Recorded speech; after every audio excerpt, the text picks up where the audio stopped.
안녕하세요. 모비아카데미에서 모바일 게임 마케팅 강의를 맡게 된 강사 김수민이라고 합니다.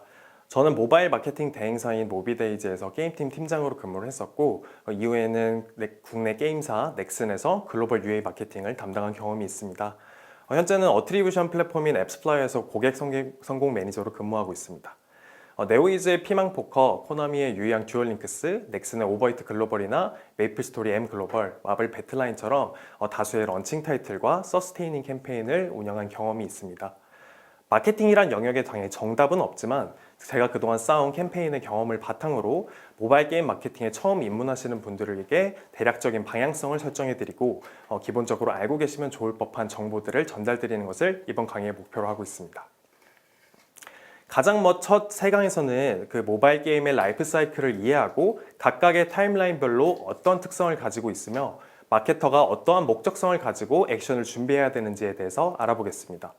그 다음으로는 구글 플레이 스토어와 애플 앱 스토어의 특성과 차이점에 대해서 알아보고 내 스토어를 더 매력적으로 구성하는 방법인 앱스토어 옵티마이제이션, 즉 ASO에 대한 이해와 실전 전략에 대해서 소개해 드리도록 하겠습니다. 두 번째로는 런칭 시기 이전에 준비해야 되는 내용들에 대해서 다뤄볼 예정입니다.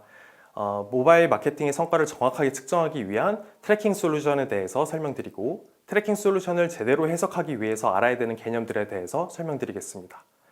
다음으로는 나의 게임을 분석하고 그에 맞는 경쟁 게임을 선정하고 또 타겟 국가와 유저를 선정하는 런칭 전 게임 마케팅 전략을 수립하는 방안에 대해서 설명드리려고 합니다. 요약하면 두 번째 단계에서는 본격적인 런칭 직전 마케팅을 준비하는 성과 측정 단계와 실제 마케팅 집행의 계획을 세우는 방법에 대해서 말씀드리게 될 것입니다. 마지막 강의에서는 모바일 마케팅에 활용하는 광고 매체들에 대해서 보다 자세하게 이해하고 그 중에서도 가장 자주 사용되는 매체, 구글과 페이스북에 대해서 상세하게 설명드리면서 실제로 어떻게 광고를 세팅할 수 있는지 간략하게 설명드릴 예정입니다. 즉, 마지막 단계에서는 모바일 게임의 매체 전략 및 실행에 대해서 다루게 될 것입니다. 최종적으로 이번 모바일 게임 마케팅 강의가 끝났을 때 모바일 게임 마케팅의 매 단계에서 우리가 어떤 목적성을 가지고 준비를 하며 내 게임에 알맞는 데이터와 전략이 무엇인지를 이해하고 마지막으로 광고에서 가장 많이 사용되는 미디어의 특징을 파악하고 주요한 광고 채널들을 실제로 운영할 수 있도록 하는 것을 목적으로 강의를 들어주시면 좋을 것 같습니다. 이번 강의에서는 주로 퍼포먼스 마케팅 위주로 접근을 하면서 소개해 드릴 예정인데요. 그래서 퍼포먼스 마케팅이 무엇인지 그리고 왜 퍼포먼스 마케팅이 모바일 게임 마케팅에서 중요한 방향성을 가지는지 말씀드리려고 합니다. 전통적인 기존의 마케팅은 얼마나 많은 사람들에게 광고를 도달시켜서 내 제품과 서비스에 대한 인지도를 올리는지가 핵심적인 목표가 됩니다. 그러나 이러한 방식의 브랜딩 마케팅은 여러 가지 장점도 있겠지만 한 가지 결정적인 의문점이 따라붙게 되는데요. 광고를 본 소비자의 행동에 변화가 왔는지 답을 명확하게 얻을 수 없다는 것입니다.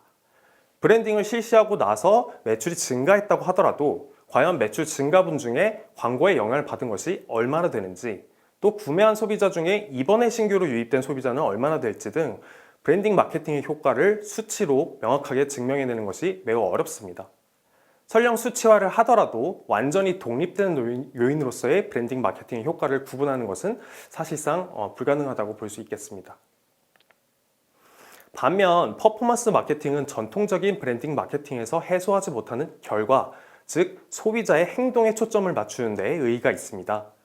광고를 통해 과연 얼마나 많은 유저가 실제로 우리의 플레이스토어를 방문했고 그 중에 몇 명의 유저가 게임으로 전환이 되었으며 또 구매를 진행했고 최종적으로 몇 명이 충성 고객으로 전환이 되었는지까지 측정하는 것이 이 퍼포먼스 마케팅의 핵심이라고 할 수 있겠습니다.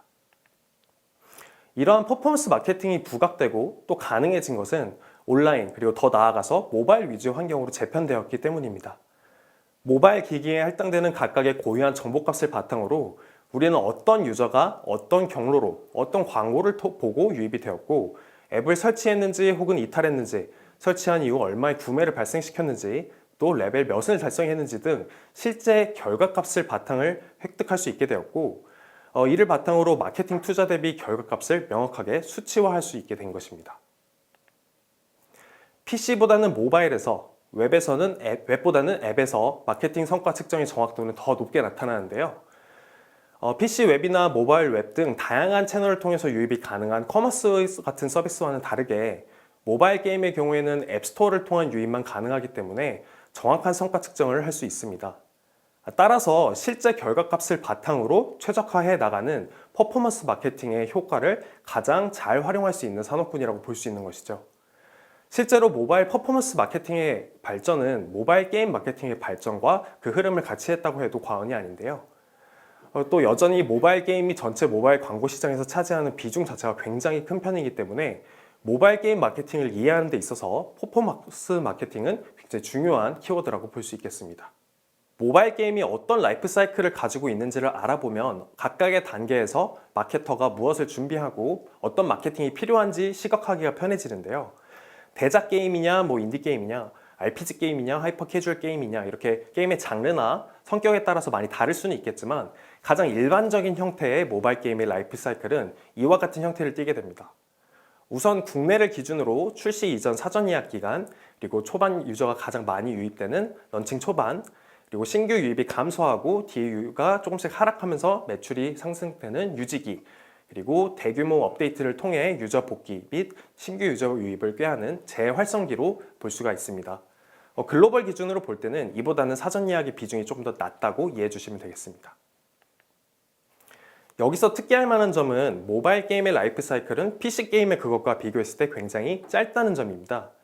물론 다들 잘 아시는 리니지 M이나 모두의 마블, 서머너즈 워처럼 몇 년씩 유지되는 모바일 게임도 분명히 존재하지만 평균적으로 일반적인 모바일 게임의 라이프 사이클은 약 6개월에서 1년 정도로 매우 짧은 편에 속합니다.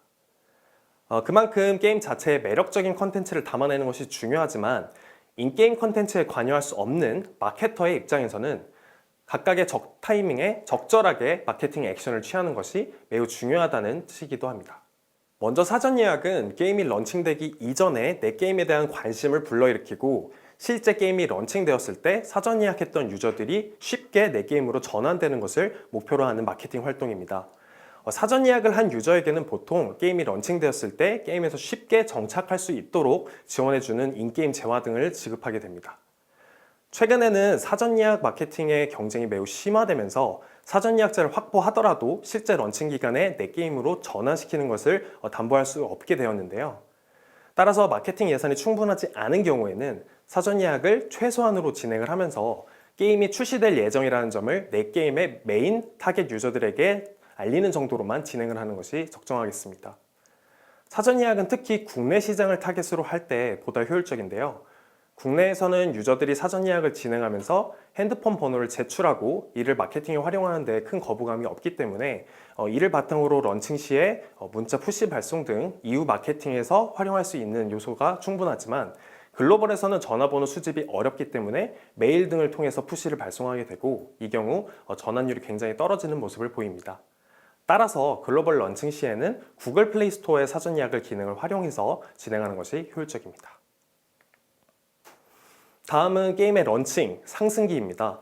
게임이 런칭되고 오가닉 유저가 가장 많이 유입되는 기간이며 대부분의 마케팅 예산이 활용되는 기간이기도 합니다. 게임의 라이프 사이클에서 가장 많이 유저가 유입되는 시기이기 때문에 각각의 스토어에서 순위 상승을 위해 보상형 CPI, 페이스북, 구글, 비보상형 광고와 같이 여러 가지 광고 형태가 집중되는 시기이기도 합니다. 런칭 초반은 가장 효율적인 단가로 유저를 모객할 수 있기 때문에 그렇게 모인 유저들을 얼마나 오랜 기간 유지시키고 또 충성 유저로 전환시킬 수 있는지를 결정하는 게임 마케팅의 성과를 결정하는 굉장히 중요한 시기라고 볼 수 있겠습니다. 마케팅 흐름을 좀 짧게 가져가는 경우에는 런칭 1주에서 2주 정도의 극초반 기간을 좀 더 길게 보는 경우에는 런칭 첫 달 정도를 보통 상승기로 볼 수 있습니다.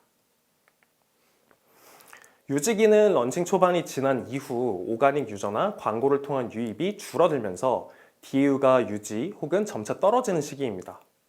대부분의 경우 런칭 초반의 성과를 바탕으로 성과가 좋았다면 광고 예산을 계속해서 늘려 줄어드는 오가닉 유입을 광고 유입으로 보충하며 성과가 좋지 못했다면 가장 효율이 좋은 광고 채널만 남기면서 예산을 축소하고 이후 대규모 업데이트나 콜라보 이벤트 등의 마케팅 타이밍을 대비하는 기간입니다. 재활성기는 런칭 후 대규모 업데이트, 1주년 이벤트 등 기존에 이탈했던 유저들이 다시 복귀하거나 신규 유저들의 유입을 발생할 수 있는 시기들을 말합니다. 보통 런칭 이후 신규 캐릭터의 추가, 대규모 콘텐츠의 추가 등으로 마케팅 이슈가 될 만한 포인트에 진행을 하면서 게임의 재활성을 꾀하는 기간입니다. 상승기와 유지기에서는 신규 유저 유입이 가장 중요한 목표가 되었다면 이 시기에는 기존 유저의 복귀가 중요한 KPI가 되는 경우가 많습니다.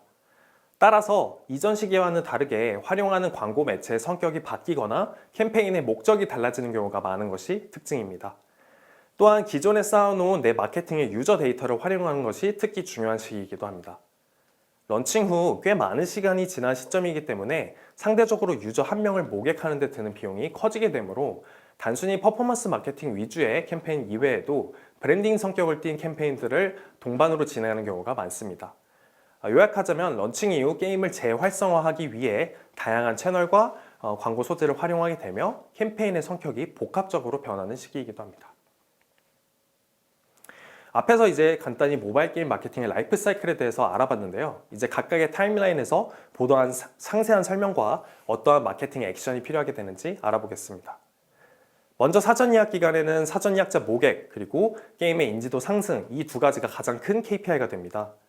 사전 예약자 모객의 경우 정확하게 사전 예약자라는 수치를 확인 가능하기 때문에 보다 명확하게 내가 진행하고 있는 마케팅의 결과와 런칭 때 유입될 수 있는 예상 유저를 파악할 수 있다는 점에서 퍼포먼스 마케팅을 볼 수 있습니다. 반면 인지도 상승을 위해서는 전통적인 브랜딩 마케팅과 마찬가지로 많은 도달과 인지도를 높이기 위한 광고를 진행하게 되는데 기존에는 지하철을 비롯해서 전통적인 OOH 지면들을 많이 활용을 했다면 최근은 유튜브나 페이스북에서 영상 광고를 통해서 진행하는 비중이 높아졌습니다. 실제 유저가 광고를 시청하기 전에 이 6초 정도 강제로 시청하게 되는 유튜브의 범퍼 애드 등이 이 경우가 자주 활용되는 광고 형태라고 볼 수 있겠습니다.